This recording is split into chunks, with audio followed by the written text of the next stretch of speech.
Hello guys, welcome back to the channel. Today we are going to check a very popular question asked during data engineering interviews.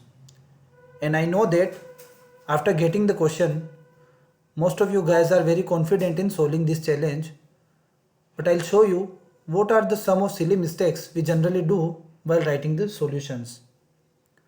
So this question is to find out nth highest salary department wise. We have to find any given number of highest salary or any nth highest salary from every department. Now I know that most of you have thought to use row number or rank function to achieve this. But let me clear that by using these functions you will get a wrong output.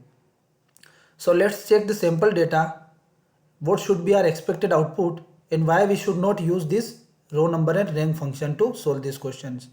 Now you can see from the given image that we have 3 departments available with multiple employees and we are supposed to find here third highest salary among all the departments. So let's check why our row number and rank will give wrong output here and what approach should we use to solve these types of questions. So let's get started. So as you can see that I have already created a data frame with my all the sample data available. So let's start. Very first, as we know that I am using window function here, so I'll import all the function.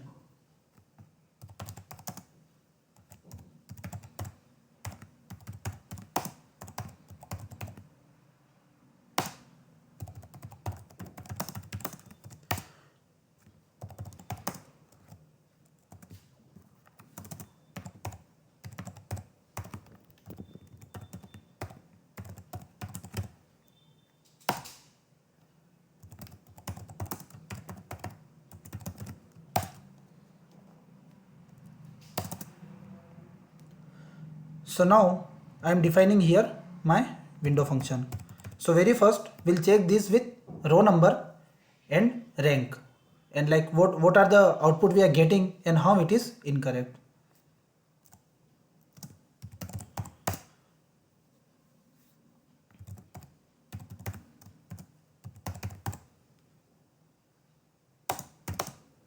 So as I know that we are supposed to find salary department wise.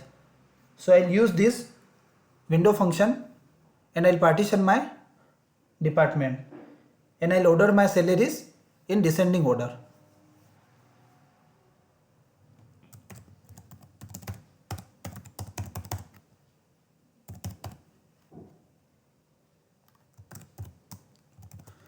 So I'll just use my partition by department and I'll just order by it with my salary column and I'll use my descending here to sort my salary in descending format. Now from here we'll use our predefined window function logic. So very first I'll write a result df here to store my output. Df is my source data frame. So as we are using window function row number here, so for that it will create a new column. So I'll give the name number to that column. So with using with column I'm giving with column my number would be my column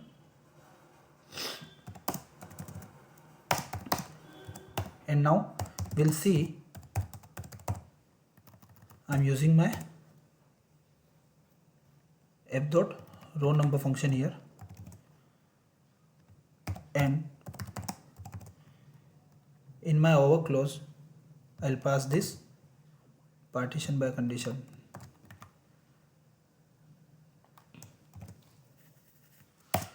Now let's check what is the result or what is the number it has given to our data frame.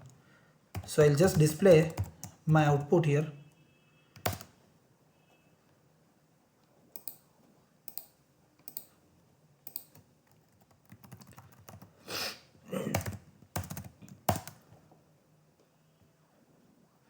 Okay, so now you can see that it has generated 11 rows and it has added a new column number and it has given some numbering to it.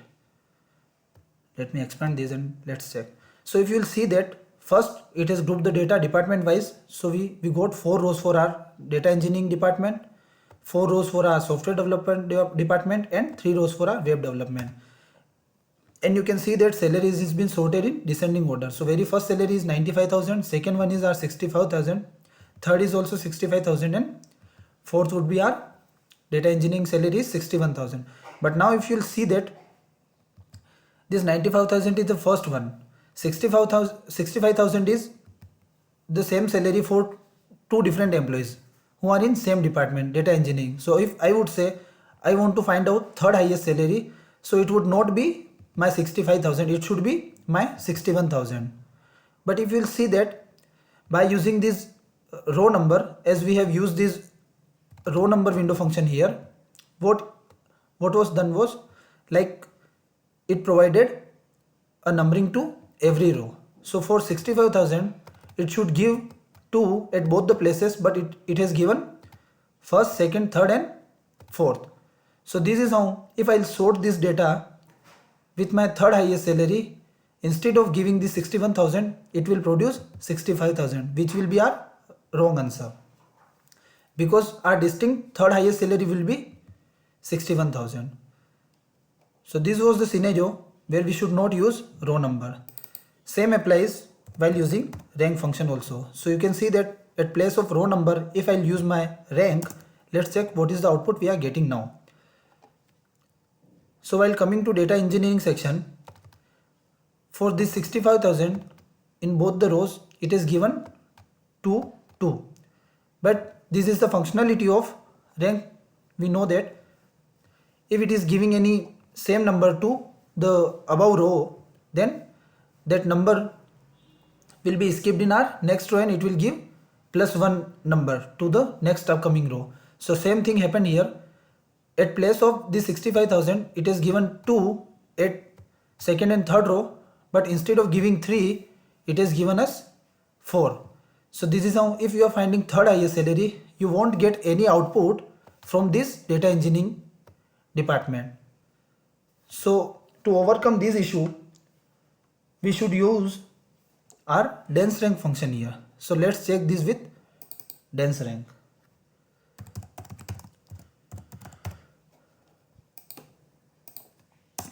Now I have to find out third highest salary. So I just filter my data with number 3.